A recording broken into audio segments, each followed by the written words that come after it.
اوه اوه اوه، بیرون چه خبره؟ باز ملت ریختن بیرون که.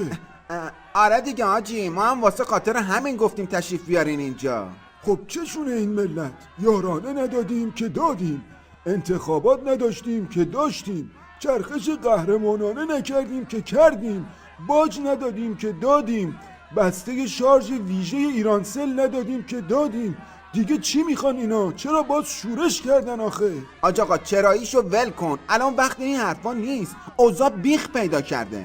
خب پس زود باش کارتو بگو، زود برم پا منبر یه سخنرانی احساسی بکنم، جسم ناقص و اینا و ملت شاید بیخیال شن. نه حاجی، اوضاع خرابتر از این حرفاست. دستور دادن شما و همکاراتو یکی یکی بفرستیم اونور. کدوم ور؟ اونور آب. آها اینم خوبه البته، ولی چجوری؟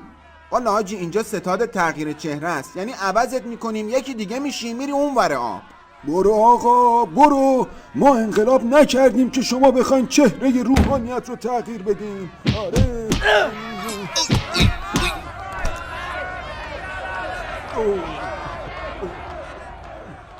خب الان که فکر میکنم جهت تقیه یه ذره تغییر چهره روحانیت اشکالی نداره. الان خوبه؟ حله؟ نه حاج آقا، هنوز روحانیتت معلومه. از کجا معلومه؟ ریش، سیبیل، ابرو. برو آقا برو خجالت بکش، ما انقلاب نکردیم که شما دست در محاسن روحانیت ببری. بریم آقا.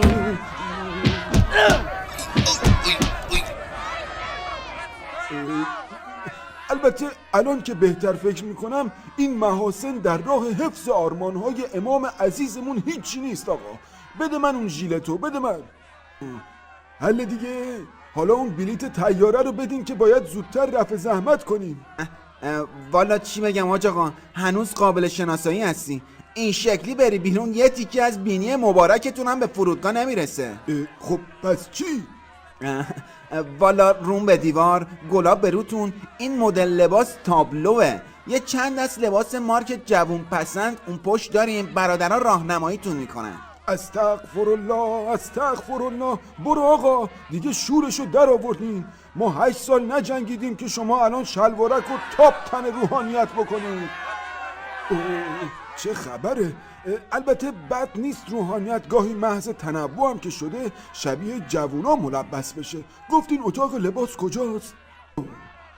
حاجی بازم نشد شرمنده، کلن فرم بدنتون تابلوه، یه فکر اساسی باز بکنی.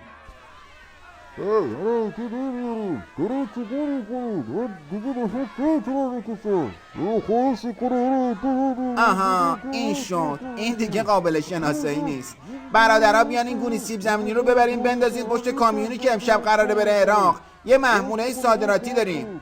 آخوندا با هواپیما وارد شدن، حالا با گونی دارن صادر میشن.